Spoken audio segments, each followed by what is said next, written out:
लफ़्ज़न सां के नवाज़ियो कड़ो मंझ कड़ी जीअं लार लिपेटियो मुंहिंजो जीव जुड़े सुबह सुपरिया सोगो कयो। हाणे आऊं जीअं शख्सियत खे दावत किताब ॾींदुसि उहो कंहिं तारीफ़ जो मुताज न उन्हनि जो इल्मी अदबी ऐं समाजी कमु एतिरो त वॾो आहे जो हू पाण तारुफ़ आहिनि, उन्हनि जा कमु तारुफ़ आहिनि। हाणे आऊं तव्हांजी तारीफ़ जी गूंज में दावत किताब ॾींदुसि भा अमीर मंदरो खे त हू स्टेज ते अचनि ऐं पंहिंजे लफ़्ज़नि जी ख़ुशबू असां सां बि वंडीनि। तव्हांजी ताड़ी जी गूंज में भा अमीर मंदरो।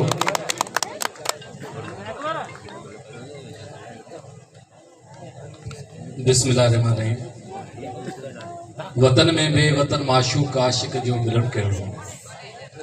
वतन में बेवतन माशूक आशिक जो मिलन कहिड़ो,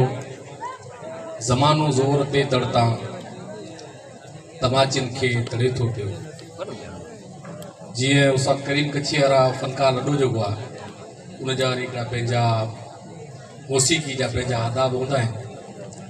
कि असांजे स्टेज जी दुनिया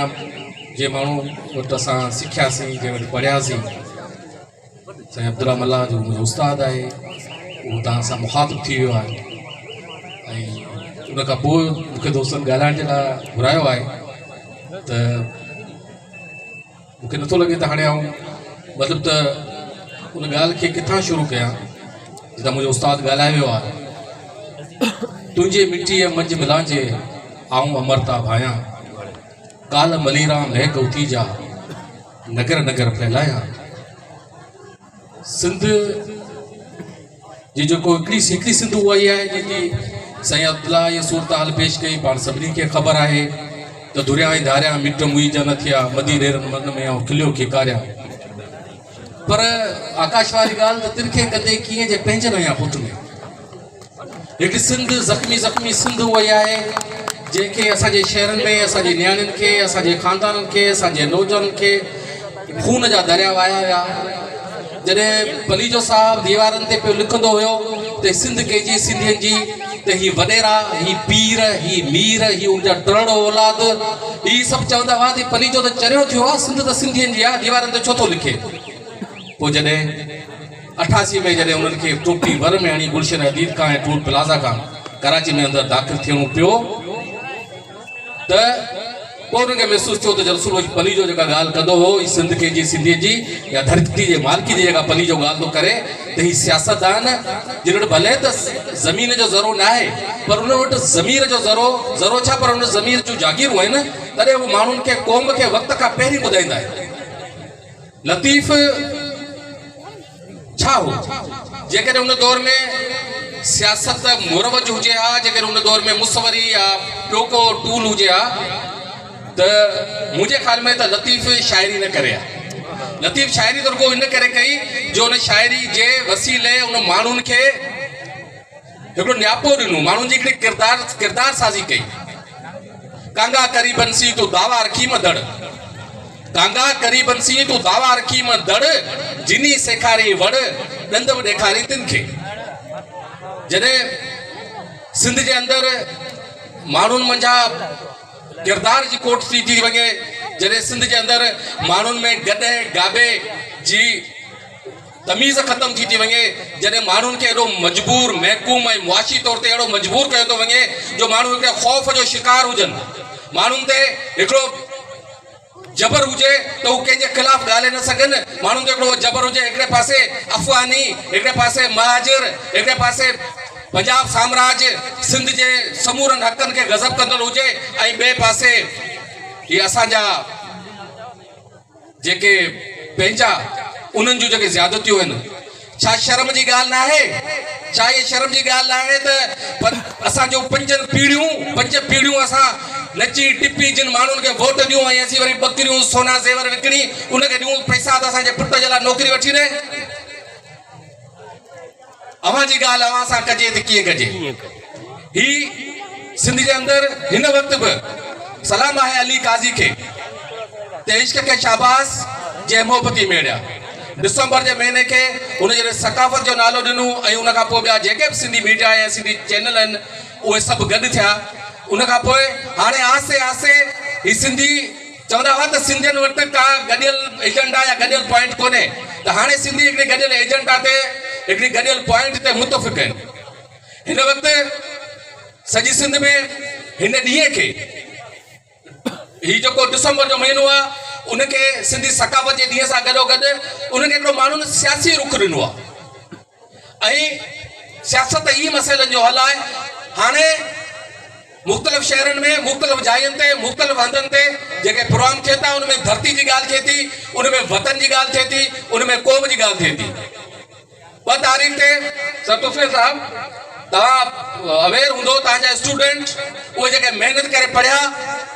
उहे ग़रीबनि जा ॿार जिन ॾींहुं राति नूर निचो जेके पढ़िया, उन्हनि जॾहिं हिकिड़ो दफ़ो MDK टेस्ट ॾियणु विया त जिना जो जेको MDK ऐं जिना ऐं हेल्थ डिपार्टमेंट सिंध जी जेका ब्यूरोक्रेसी जेको कामोरो ऐं पाण उते नौकिरी थो करे सेक्रेटरीट में, मूंखे ख़बर आहे त असांजो जेको कामोरो आहे जॾहिं कुर्सी तां रिटायर थींदो आहे त उनखे सिंध यादि ईंदी आहे, पोड़ो थींदो आहे त अला यादि ईंदो आहे। जॾहिं कुर्सी ते हूंदो आहे त सिंधी कामोरे जहिड़ो थोरा ई माण्हू ममता शाह जहिड़ा या दादिले ज़ोराणी जहिड़ा धरती जी ॻाल्हि कंदा आहिनि, बाक़ी अक्सर जेका आहे उहा ईअं ई आहे। ऐं जॾहिं उहे रिटायर थींदा आहिनि उनखां पोइ वरी उनखे वतन यादि ईंदो आहे। हिकिड़ो साईं अब्दुल्ला जो दोस्त आहे, उनखे हाणे ताज़ो रिटायर थियो आहे ऐं उहो ॾिसियो त वरी सिंध जो राग ॻाल्हाइणु शुरू कंदो, पर उहो जॾहिं कुर्सी ते हुयो या ओड़ा ॿिया त उहे सभ खां पहिरीं निशानूं सिंध जो जेको शागिर्द आहे उनखे था बनाए। कराची जे अंदरि असां कराची में रहूं था, कराची अंदरि जॾहिं रमज़ान मंदरो डॉक्टर यूसुफ अकबर शाह जहिड़ा नौजवान हिते, छो त हिनजी सियासी तरबियत आहे न, असां वटि हिकिड़ो वॾो ज़ुल्म कयो वियो जो स्टूडेंट पॉलिटिक्स खे मुख़्तलिफ़ साज़िशुनि सां पहिरीं सवालिया निशान बनायो वियो ऐं उनखां पोइ उनखे बंदि कयो वियो त यूनिवर्सिटी जे अंदरि शागिर्दनि जी सियासी तरबियत अची थिए। ऐं उन्हनि जे करे जेके कामोरा आहिनि, जेके भारतू आहिनि, जेके माफ़िया आहे, उन्हनि खे इहो मौक़ो मिली वियो आहे त किथे वई तव्हां नौकरियूं विकिणो, किथे वई तव्हां मार्कूं विकिणो, किथे वई तव्हां पेपर विकिणो, ऐं उहे ॿार जिनखे इहा बि ख़बर न आहे त असांजो हक़ त फुरिजी वियो आहे, पर हाणे असीं एहतिजाज कीअं करियूं, प्रोटेस्ट छा थींदो आहे, बुख हड़ताल छा थींदी आहे, असीं प्रेस कॉन्फ्रेंस कीअं करियूं। त ही जेके शागिर्द सियासी शागिर्द जेके आहिनि, साइंस चवे थी त आवाज़ मरंदा न आहिनि। तव्हांखे फनकार बि ॿुधणो आहे ऐं डिगी तकड़ीब कोन था करियूं। साइंस चवे थी त आवाज़ मरंदा न आहिनि, आवाज़ ऐं पाछा ज़िंदा हूंदा आहिनि। त अॼु जॾहिं पाण हिते धरती जी ॻाल्हि था करियूं ऐं धरती ते धारियुनि जी यलगार जी ॻाल्हि था करियूं, जॾहिं पाण सिंध जे सरहदनि जी ॻाल्हि था करियूं, जॾहिं पाण उन सिंध जी था ॻाल्हि करियूं जंहिंजे लाइ चयो त पली त पेर कर परे, ही धरती मुंहिंजो नंग आहे, उन धरती जी जॾहिं असीं ॻाल्हि था करियूं त उनजो मतिलबु इहो कोन्हे कन खोले ॿुधनि उहे माण्हू जिन असांजे जज़्बनि, असांजे ख्वाबनि, असांजे ख़्यालनि ऐं सिंध जे नौजवान नस्ल जेको हाणे तरक़ी करे वियो आहे, जंहिंखे हाणे ख़बर पइजी वई आहे त तव्हां असांजा भाउ आहियो, पर इहो त ॿुधायो त तव्हां हाबिल आहियो या क़ाबिल आहियो। असांखे उहे जेके पंहिंजनि पुठ में आया आहिनि उन्हनि जे लाइ बि नऊं नस्ल ऐं ही उहे माण्हू जिन मुख़्तलिफ़ सियासी दरसगाहनि मां सैयद जी सुर्क पी जेके हिते आया आहिनि, भले त तव्हां उनखे मतिलबु त असांजा वॾेरा, असांजा जागीरदार ऐं उहे जेके पंहिंजो नवां पंहिंजा पालतू या बुलडॉग्स जेके पालीनि पिया, असांखे ख़बर आहे त उहो हिकिड़ो वरी ॿियो रक्ष असांजे लाइ तयारु पिया कनि असांजे नव नस्ल जे लाइ। पर हिननि जॾहिं दोदे जे हिन बाज़ार ते दोदे जे हिन संगे लहर जे वटि जॾहिं अॼु जो प्रोग्राम थियो आहे त आउं इहो थो सम्झां त उहा शाम जॾहिं अलाउद्दीन जा फ़ौजी जंग जूं तयारियूं कंदा हूंदा, जॾहिं भटनि ऐं भाननि दोदे खे ॿुधायो हूंदो त दिल्ली खां हिकिड़ी फ़ौज थी अचे जेका सिंध ते हमलावर थी थिए, दोदे हिते जा समूरा जेके राज आहिनि उनखे गॾु करे जेकॾहिं सलाह कई हूंदी त उन्हनि सां धरती जे बका जे लाइ, धरती जे हिफ़ाज़त जे लाइ उन्हनि सां मुआदो कीअं अटकाइजे, त उहे आवाज़ हिते रूपा जे हिन ऋण में किथे न किथे मौजूदु हूंदा ऐं उहे तलवारनि जा तजला, उन्हनि जा पाछा उहे बि रूपा जे ऋण में शामिलु हूंदा। ऐं अॼु असांजो जेको अदरा आवाज़ आहे, जेको सिराणी प्रेस क्लब जे सहकार सां, असांजे दोस्त जे सहकार सां असांजो जेको अदरा आवाज़ आहे असां उन में शामिलु कयो आहे त जॾहिं सुभाणे साइंस तरक़ी कंदी ऐं उन आवाज़नि ते छिनछाण कंदी त असांजो बि आवाज़ ईंदो त दोदा ठीकु आहे, तो धरती लाइ जान ॾिनी, तूं असांजे लाइ हिकिड़ो अमर हीरो थी वए, पर हिन धरती जा हिकिड़ा पुट, धरती जा हलाली पुट जेके आहिनि उनजो अॼु बि तूं हीरो आहीं। अॼु बि जॾहिं उनखे धरती जी ॻाल्हि थी करणी पवे, जॾहिं हक़ जी ॻाल्हि करणी थी पवे, जॾहिं कंहिं ज़ालिम जाबर जो नालो वठी उनखे ललकारनि जी ॻाल्हि थी पवे त हू चूंड कंहिं वॾेरे जी औताक, कंहिं पीर, कंहिं मीर जो जागीरनि खे नथा कनि पर दोदा तुंहिंजे हिन मैदान खे था कनि तुंहिंजो दोदा तुंहिंजे अॻियां ई दाए ऐं शहीद ज़िंदा हूंदा आहिनि शहीद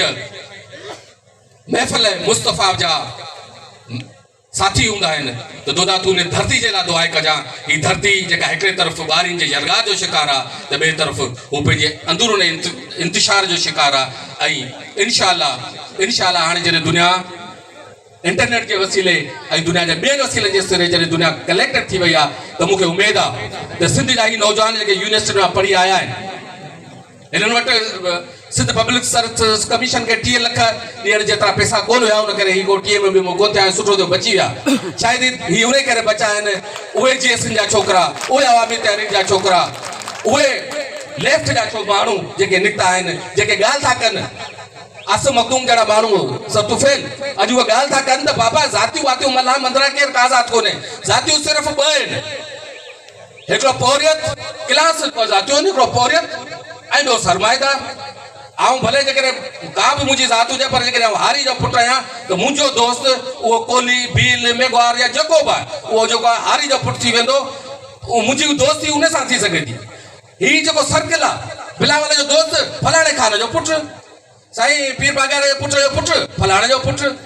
छो त क्लास जो दोस्त आहे ऐं घोड़ो जेकॾहिं गाह सां दोस्ती रखंदो त पोइ खाईंदो छा इहा ॻाल्हि असांजे शौर खे असांजे नौजवाननि खे सम्झ में अची चुकी आहे इहो ई सबबु आहे जो फर्स्ट ईयर इंटर जा ॿार बि पैराफ्लेक्स खणी रोडनि ते अचनि था ऐं चवनि था त वी वांट जस्टिस ऐं उहो जस्टिस जेको आहे उन में पाण सभु उन्हनि जा धणी थियूं ज़रूरी न आहे त को असीं वॾो इनकलाब आणे सघूं पर जिते जिते असीं ॿुधूं था जिते जिते असांखे का चमक का मणिया के माण्हू में नज़र थी अचे त असां उनखे प्रोमोट कयूं ऐं सलाम थो पेश करियां